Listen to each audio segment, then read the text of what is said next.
more importantly, he knew what he was talking about. Oh, does it look good already? Okay. Jumbo Scampi for limited. Et aujourd'hui, dans l'émission, c'est Alexandre qui nous parle de son histoire. Une tragédie électronique.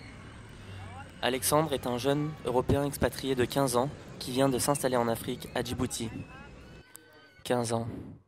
Alexandre est plein de fougue et de curiosité, d'insouciance. Chouette! Un nouveau pays, une nouvelle culture, se dit-il. Djibouti, c'est une vie paisible. Les gens sont souriants malgré l'indigence. Alexandre ne manque de rien dans un pays où la pauvreté extrême atteint pourtant plus de la moitié de la population.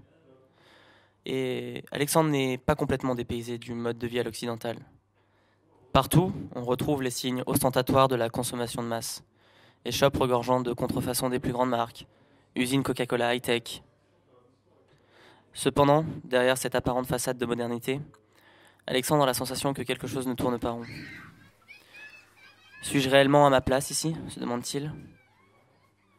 Il ne sait pas. 15 ans. Pas évident de mettre des mots sur nos émotions à cet âge. Peu importe en fait. La vie continue et en plus c'est bientôt la rentrée. Le jour même, armé de sa gourde thermo-réfrigérée et son portable dernier cri, Alexandre sort de son quartier sécurisé pour aller au collège. Au détour de la route principale, il emprunte avec son père un petit chemin qui les fait passer à côté d'un terrain vague. Enfin, un terrain vague.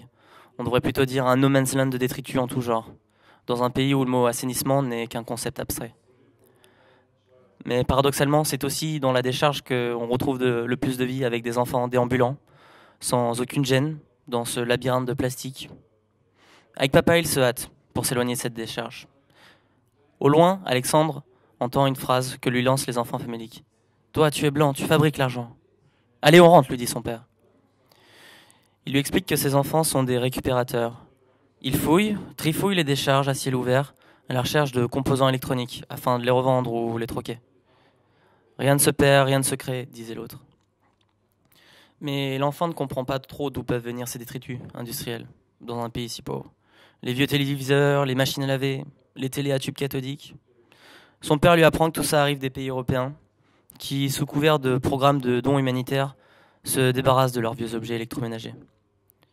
Alexandre est touché par cette situation de pauvreté extrême qui pousse des enfants comme lui à troquer leur adolescence pour une errance au milieu des immondices. Ces enfants qui sont dans une quête effrénée pour quelques bouts de zinc, de fils de cuivre et autres produits toxiques. Et tout ça pourquoi ? Gagner quelques pièces et au final choper la tuberculose ou un cancer des poumons. Soudain, son père le coupe dans ses rêveries. « Te tracasse pas, fisson. Tu peux pas changer le monde à toi tout seul et t'as autre chose à penser. » Mais c'est vrai qu'à 15 ans, on est encore ado, pas sensibilisé aux problèmes du monde. On se dit que c'est pas notre combat, qu'il faut penser aux études.